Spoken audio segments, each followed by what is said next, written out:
by Anokha Ji.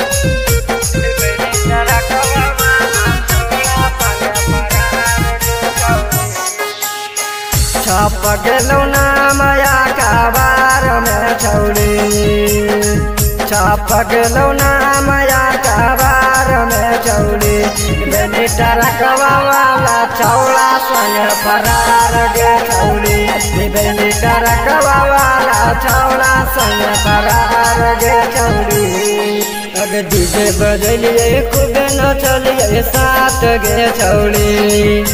DJ बजलिए खूब नचलिए साथ गे छौली बेटा रखवा वाला छौला संग फरार गे छौली बेटा रखवा वाला छौला संग फरार गे छौली।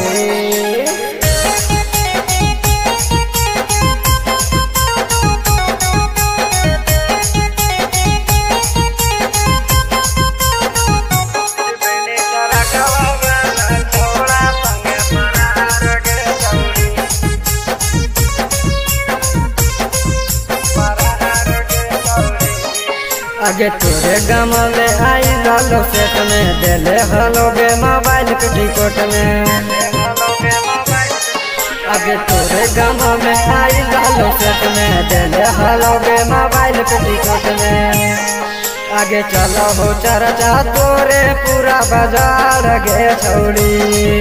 के चलो हो चर्चा तोरे पूरा बाजार गे छौड़ी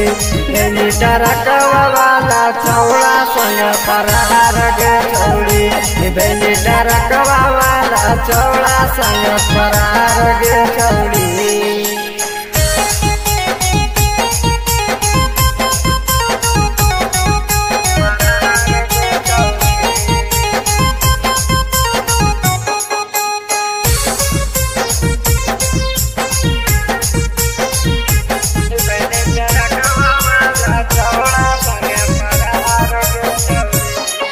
आगे रखा पवन से तू हो गे निसेट गे कहाँ कहाँ बीतलो बात सब बोल गे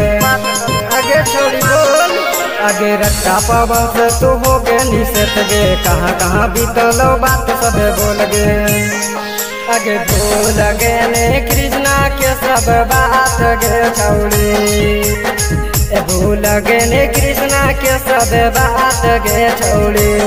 बैली टोटो वाला छौड़ा संग फरार गे छौड़ी